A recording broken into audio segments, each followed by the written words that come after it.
সিলেটের মানুষ আদান নিচ্ছে। আচ্ছা, আদানটা হচ্ছে, আদান তো শেষ হয়ে যাবে। 15-16 বছর কিভাবে এই দেশকে অন্য দেশের কাছে বন্ধক দিয়ে দেওয়া হয়েছিল, সেজন্যই আমি বলছি দিল্লি নয়, দিল্লি নয়, নয় অন্য কোন দেশ, সবাইকে বাংলাদেশ।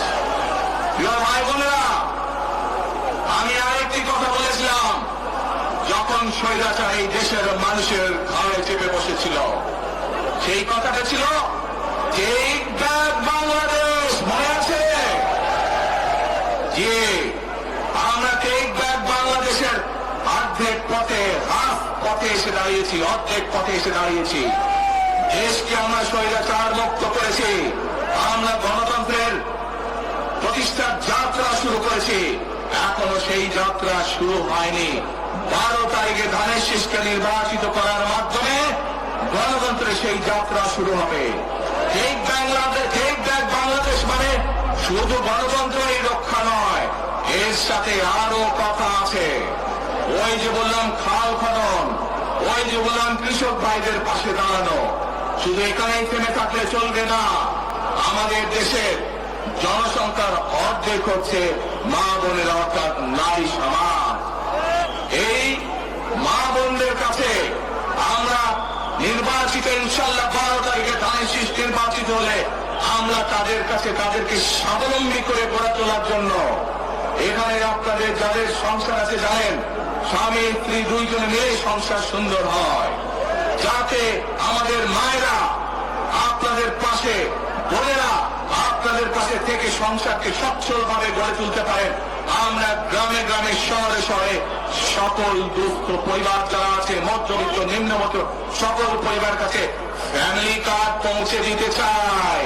এই ফ্যামিলি কার্ডের মাধ্যমে আপনার পরিবার, আপনার মা বা আপনার স্ত্রী, আপনার বোনের মাধ্যমে আপনার পরিবার সহযোগিতা পাবে। কিন্তু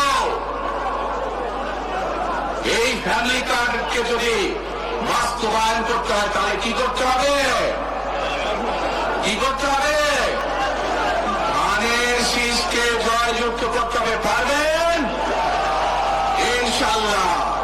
প্রিয় ভাই বোনেরা, কৃষক ভাইদেরকে যেমন কৃষি কার্ড দিতে চাই আমরা সহযোগিতা করার জন্য, মা বোনদেরকে দেশনেত্রী খালেদা জিয়া যখন দেশ পরিচালনার দায়িত্বে ছিলেন, মা বোনদেরকে বিনামূল্যে শিক্ষার ব্যবস্থা করে দিয়েছিলেন। মনে আছে?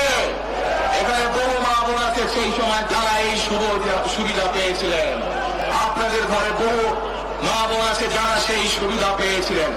আর সেই মা বোনদেরকে আমরা ফ্যামিলি কার্ডের মাধ্যমে খালেদা জিয়ার সরকার শিক্ষার সুযোগ করে দিয়েছিলেন।